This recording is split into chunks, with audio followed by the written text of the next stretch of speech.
Vortex VX9, c'est le nouveau détecteur 2025 de chez Garrett. Et apparemment, il promettrait du lourd.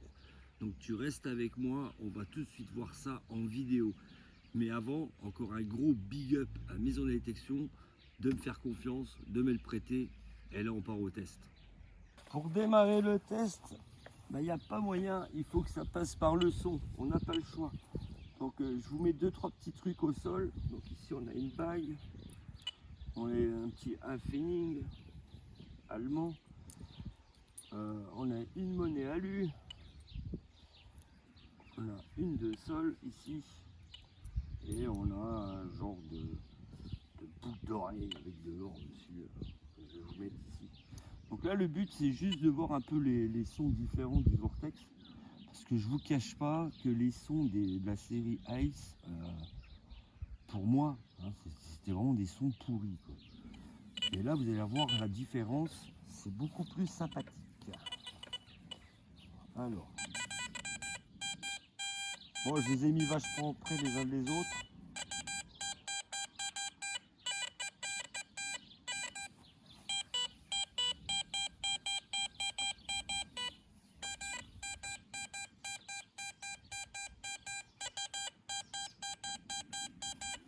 Attendez, j'ai mis trop près celle-là, sinon ça va faire de la merde. Ah, voilà. 59, 82 l'alu, 89 la bague,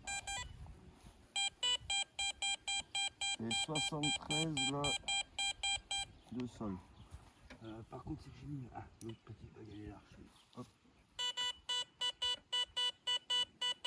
Et 66 pour le morceau de boucle d'oreille. Donc voilà, ça c'était vraiment pour vous donner un aperçu des sons. Et putain, c'est quand même plus sympa ça que le son de canard, quoi. Et là, je vous dis bravo Garrett, quoi, ça fait plaisir. Bon, alors du coup, ici,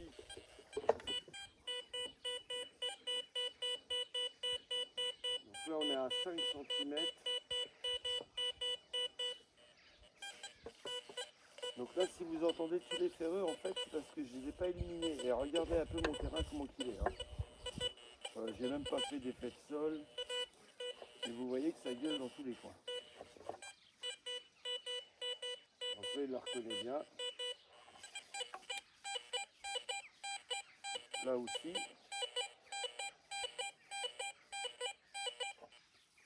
Donc ensuite, ce qu'on va faire, parce que quand on arrive ici, regardez. La monnaie est un peu plus profonde, elle est à 15. Mais là, on entend en fait que les ferreux. Mais c'est normal. Mon terrain, il est complètement pourri. Alors, on va faire quelques modifs. Parce que on voit quand même. Alors, on va faire ici. Alors, je vais déjà commencer par couper le son des ferreux. Ensuite, on va augmenter la discrète des ferreux. La réac, le son, je vais laisser à 3. Là, je laisse comme ça. La réac, je la laisse à 2. Et là, voilà, une petite fréquence. Donc là, par contre, on va baisser le son, on va le mettre à 1. Ok, ça c'est bon. Ça, on laisse à... Ok, alors on vérifie. Ok, en off. Ah, voilà. Donc là, je vais le mettre à 4. Ici, je vais le mettre à 2. Pour vous montrer un petit peu la différence. Donc ici, on est à 27. Pardon. Je vais monter à 29. Ici, on laisse. Et après, le reste, j'ai rien changé du tout. Bon, alors là, maintenant, on voit les 3 indices s'afficher alors que tout à l'heure, il n'y en avait qu'un. Donc normalement, les indices nobles, c'est ici. Donc là, j'ai une monnaie. Moi, j'avais pas mal de ferreux. Donc on va voir ce que ça donne. Alors. Ah, c'est déjà plus stable. Et regardez la différence. Là, il prend bien la monnaie et il m'a viré toutes les merdes.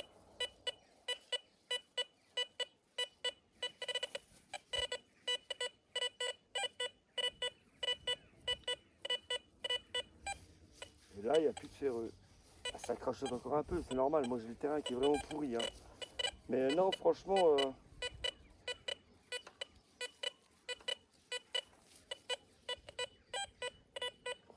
si vous tournez autour de la monnaie, moi personnellement, je creuse.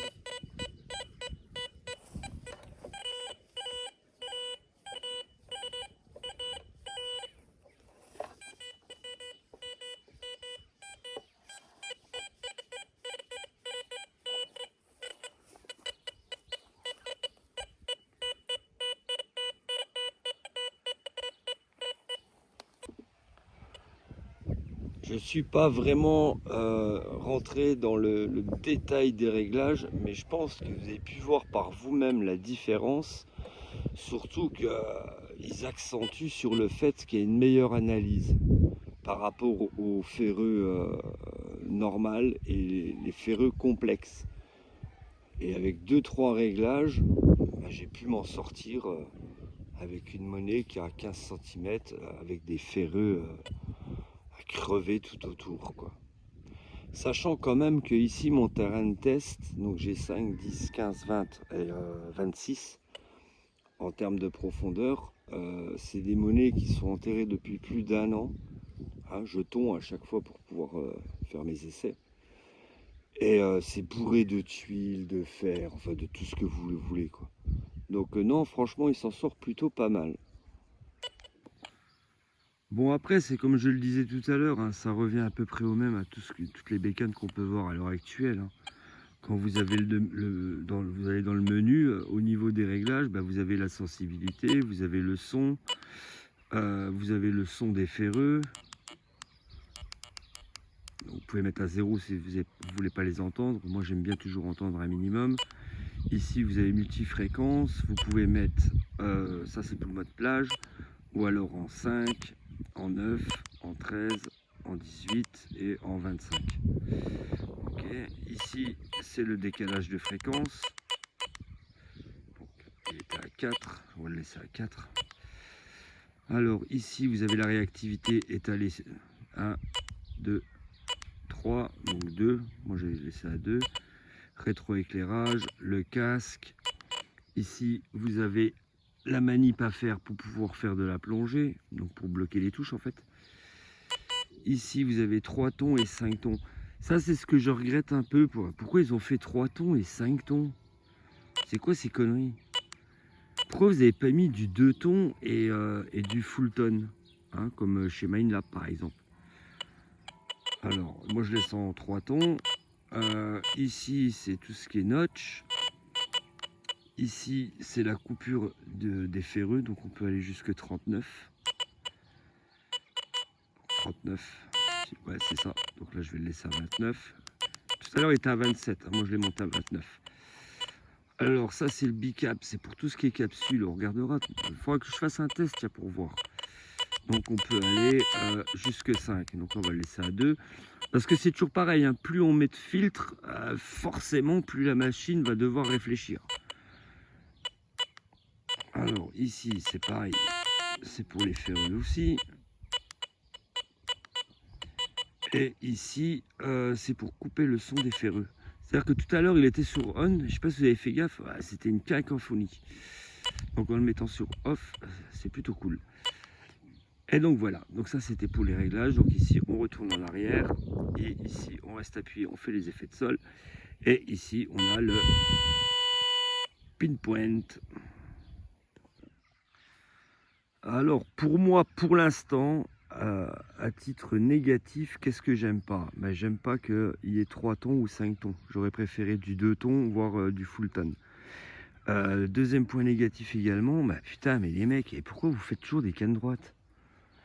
L'autre fois, j'avais fait une vidéo sur Minelab, c'était exactement pareil, j'ai dit la même chose. Alors que par exemple, Minelab, c'est très bien faire aussi des cannes en S, quoi. Pourquoi vous revenez en arrière? Ça, c'est le truc que j'arrive pas à comprendre. Après, sinon, au niveau conception, franchement, il n'y a rien à dire. Non, franchement, c'est de la bonne cam. Ça, je peux pas dire le contraire. Mais bon, c'est normal qu'il y ait des défauts. Donc pour l'instant, c'est le mode des tons et la canne droite. Après, l'histoire, et c'est ça aussi qu'ils en font la promotion, c'est l'étalement des ferreux. Vous avez pu le constater sur le test que je viens de faire, mais vraiment vite fait, quoi, parce que j'avais hâte de voir si ça fonctionnait. Franchement, ça fonctionne, quoi.